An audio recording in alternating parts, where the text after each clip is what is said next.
أعوذ بالله من الشيطان الرجيم. بسم الله الرحمن الرحيم.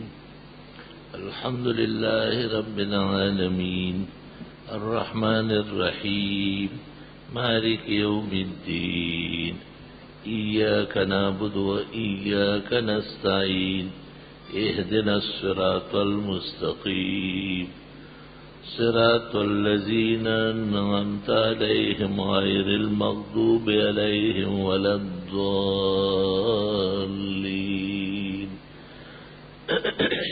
آمین.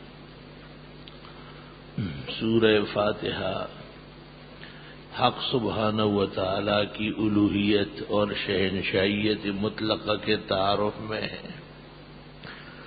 سورت کا خلاصہ اللہ بزرگ و برتر کی عظمت الوہیت کا بیان ہے اسماء عشرہ کے ساتھ. 5 ان میں ظاہراً ہے رب اللہ رحمان رحیم مالک، اور 5 مظہراً ہے معبود مستعان ہادی منعم عزیز ذو انتقام. سورت کا دعویٰ علی التحقیق ایاک نعبد و ایاک نستعین ہے، اور ما قبل کی 3 آیتیں تنویر دعویٰ یا تمہید دعویٰ ہے، اور اس کے بعد تکملہ دعویٰ ہے جو دعا اور ذکر موافق اور مخالف پر مشتمل ہے. یا سورت کا دعویٰ الحمدللہ ہے اور بقیہ اس کا بیان ہے ادلہ پر مشتمل، تکمیل و تتمیم پر مشتمل. یا سورت کا دعویٰ اور موضوع اور مقصد اہدنا الصراط المستقیم ہے، اور ما قبل تمہید و ما بعد تکمیل ہے. ہدایت کی قسمیں بھی بتائی تھی کہ ایک تو رہنمائی کے معنی میں ہے ایرات الطریق، یہ مخلوقات کر سکتی ہے انبیاء و اولیاء صلحاء، اور ایک ہے ایصال الی المطلوب منزل مقصود تک پہنچانا، دل میں ایمان و اسلام اتارنا سوائے خدا کے یہ کسی کی صنعت اور کاریگری نہیں ہے. انک لا تہدی من احببت ولکن اللہ یہدی من یشاء میں دونوں قسم بیان ہوگا. تو نے منہ کھولا ہاتھ رکھ لیا، کھڑے ہو جاؤ، کھڑے ہو جاؤ، سفید پگڑی والا کھڑے رہو گا. تم نے جو اتنی بڑی جمائی لی تو آپ نے منہ پہ ہاتھ رکھا، یاد نہیں رکھتے ہیں؟ بیٹھ جا.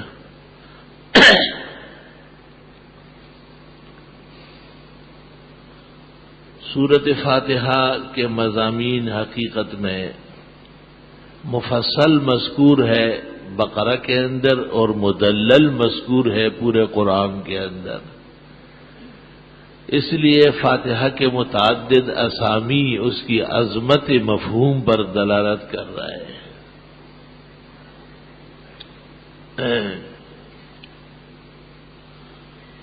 سورہ فاتحہ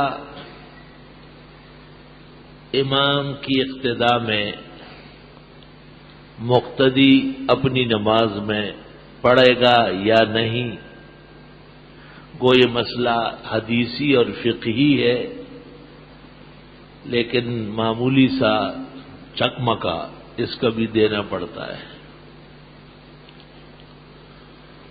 کیونکہ سورہ فاتحہ وہی ہے جو تقریباً تمام نمازوں میں پڑھنا ضروری ہے.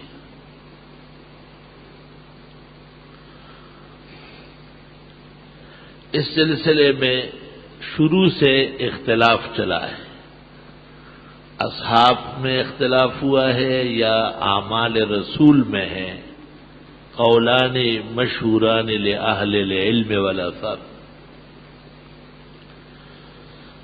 درست اور راجح یہ ہے کہ امامت کی نماز میں صرف امام فاتحہ پڑھے گا، خواہ وہ نماز سری ہو یا جہری ہو، اور مقتدی امام کی اقتداء میں خاموش رہیں گے.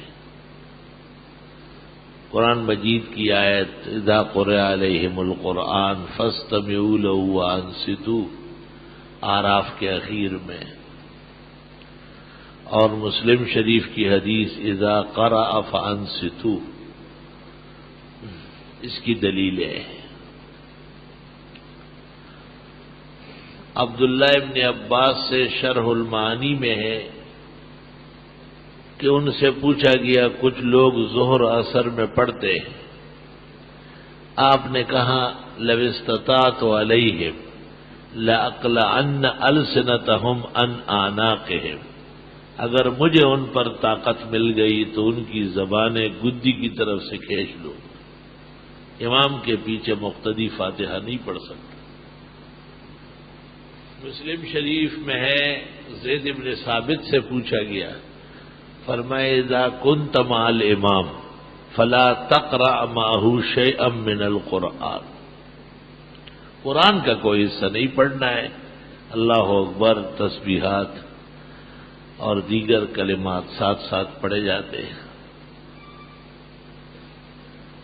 امام ابو حنیفہ اور الگ تحقیق امام اعظم رحمت اللہ علیہ،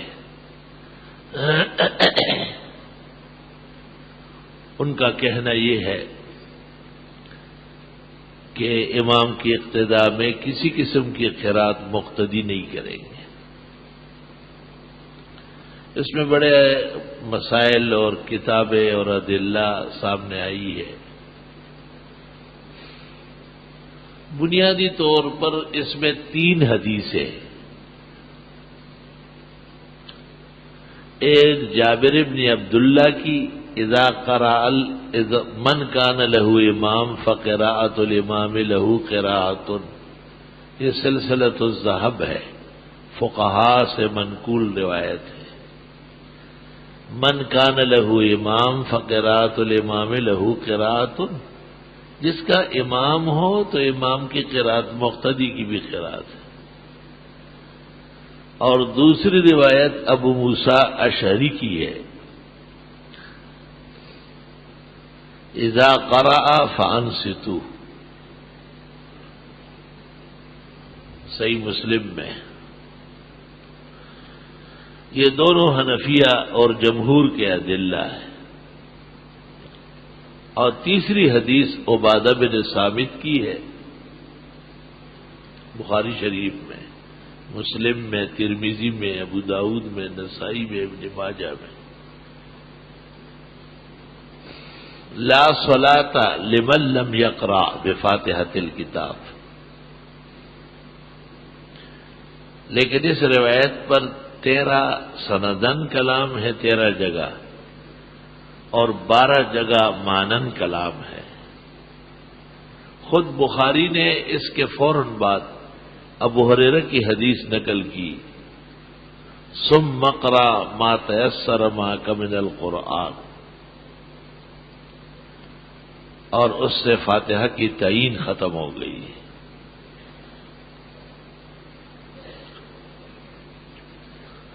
اگر یہ بات رہی ہو کہ مقتدیوں کو امام کے پیچھے پڑھوایا ہے تو یہ اس وقت کی بات ہوگی جب فاتحہ کو دلوں میں بٹھانا تھا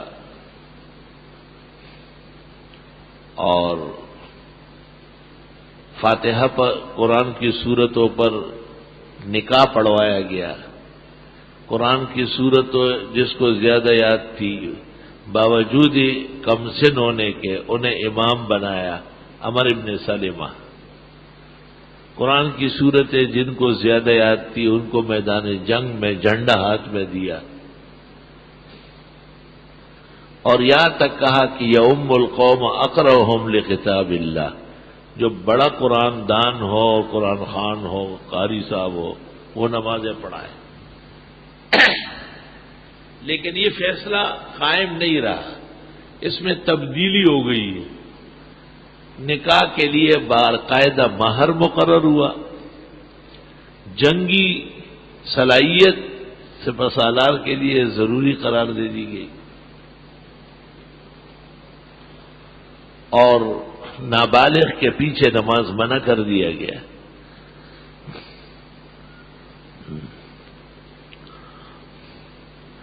اور اقرأ هذه الامہ ابی بن کعب، اس کے ہوتے ہوئے آپ نے کہا مروا ابا بکر فلیؤم بالناس، ابو بکر سے کہے وہ نماز پڑھائے۔ اور ابو داؤد میں اور بخاری میں ہے کانا ابو بکر اعلمنا، ابو بکر عالم بڑے تھے۔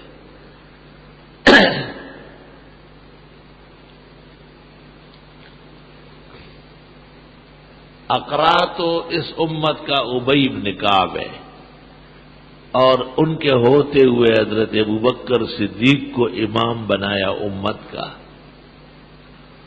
اور ابو بکر علم میں اول نمبر تھے۔ اور بخاری نے باب قائم کیا اہل العلم والفضل احق بالامامہ، علماء بزرگی اور برتری کے لوگ ہیں وہی نماز پڑھائیں گے، عالم کے ہوتے ہوئے قاری اور حافظ کی کوئی حقیقت نہیں۔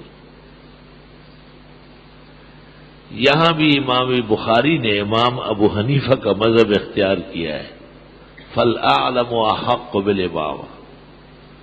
اس سے پتہ چلا کہ امام کی اقتداء میں فاتحہ پڑھنا اگر کبھی ہوا ہے تو بعد میں نہیں رہا۔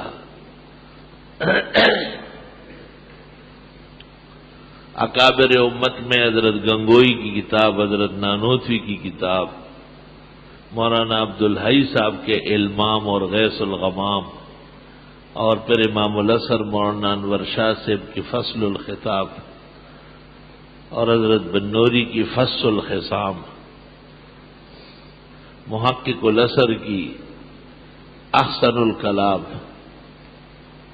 یہ اس موضوع پر نمائندہ اور اہل حق کے ترجمان کتابیں ہیں۔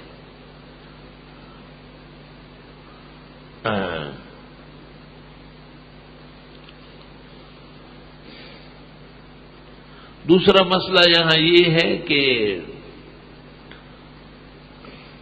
امام کے پیچھے اگر کوئی پڑھ لے تو کیسا ہوگا؟ راجح قول صحابہ و تابعین اور حنفیہ کا یہ ہے کہ من قرأ خلف الامام فسدت صلاتہ، امام کے پیچھے مقتدی کے پڑھنے سے نماز فاسد ہو جاتی، ڈسمس ہو جائے گی۔ یہ امامت کی روح کے خلاف ہے کہ امام بھی پڑھے اور مقتدیان بھی پڑھے، یہ پڑھا پڑھی کی لڑائی ہو رہی ہے۔ مالی و نازاؤ، آپ نے کہا مجھ سے کیوں جنگ لڑی جا رہی ہے؟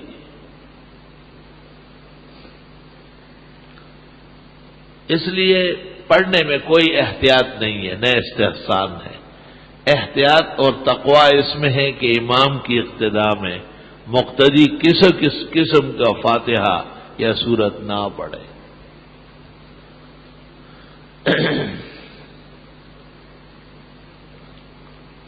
تیسرا مسئلہ یہاں ہے آمین بالجہر و بالسر کا، کہ فاتحہ جب پڑھ لیا جائے تو امام اور مقتدی آمین آہستہ کہے یا زور سے کہے۔ ترمذی شریف میں سفیان کہتے ہیں کہ مد بہا صوتہ، اونچی آواز سے پڑھا تھا، اور شعبۃ بن الحجاج کہتے ہیں کہ اخفا بہا صوتہ، آہستہ پڑھا۔ تو حقیقت یہ ہے کہ آہستہ ہی پڑھا جاتا ہے آمین، لیکن کبھی کبھی خیال نہیں ہوتا آمین، یہ ہو جاتا ہے۔ سر اور جہر دونوں مقبول ہے۔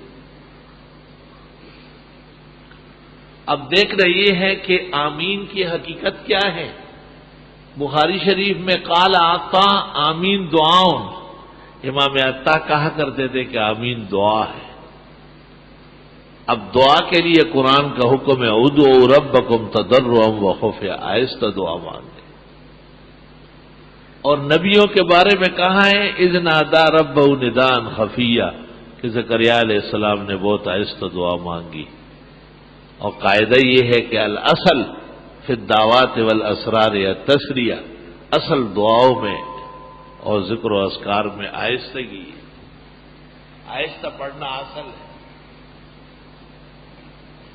اس لیے حنفیہ کا قول، بلکہ جمہور کا قول یہ ہے کہ مقتدی امام کی اقتداء میں ولا الضالین سننے کے بعد آہستہ آمین کہے، اور یہ قرآن و سنت اور جمہور کے زیادہ موافق ہے۔ اور وہ جو اونچا پڑھتے ہیں ان سے پوچھا جائے کتنا اونچا، کہ تو سنے یا ساتھ والے سنے یا محلے والے سنے۔ امام شافعی کے میں ہے، میرے پاس موجود ہے، میں نے نشان لگایا، قال الشافعی لا احب الجہر بالتامین، مجھے اونچی آواز کا آمین پسند نہیں ہے۔ جب تک امام شافعی مکہ میں تھے ان کا یہ مذہب تھا۔ فَإِذَا ارْتَحَلَ إِلَى مِصْرَ تَغَيَّرَ وَعَلَيْهِ أَوْرَدَ أَنْوَرَ۔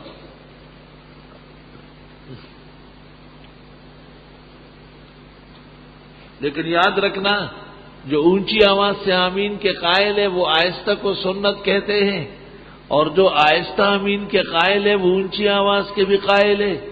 صرف مسئلہ اولویت اور بہتری کا ہے، اولا و افضل یہ ہے کہ آمین آہستہ کہا جائے، کیونکہ یہ دعا ہے اور دعاؤں کی بنیاد وہ خفیہ ہے، آہستگی ہے۔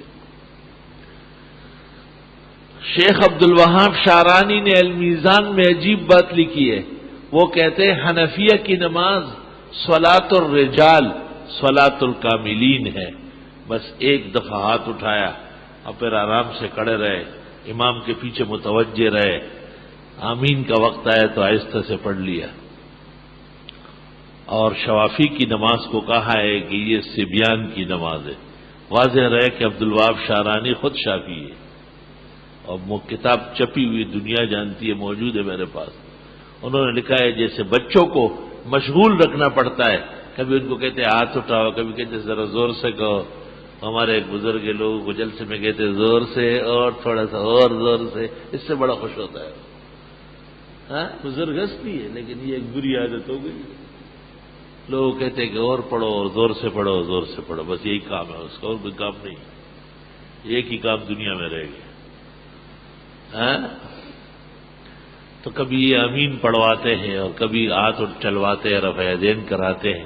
صاف لکھا ہے صلاۃ الحنفیہ صلاۃ الکاملین، انتہائی اطمینان کے ساتھ پڑھی جاتی ہے، نہ بار بار رفع یدین کی ضرورت، نہ امام کے پیچھے فاتحہ پڑھنے کی حاجت، اور نہ زور سے آمین کہنے کی ضرورت۔ سورہ فاتحہ جو مکی صورت ہے اور 7 آیات پر مشتمل ہے، اور اللہ جل جلالہ کی الوہیت کے تعارف میں ہے۔ اس کے بعد قرآن کی بڑی سورت وہ سورت بقرہ ہے۔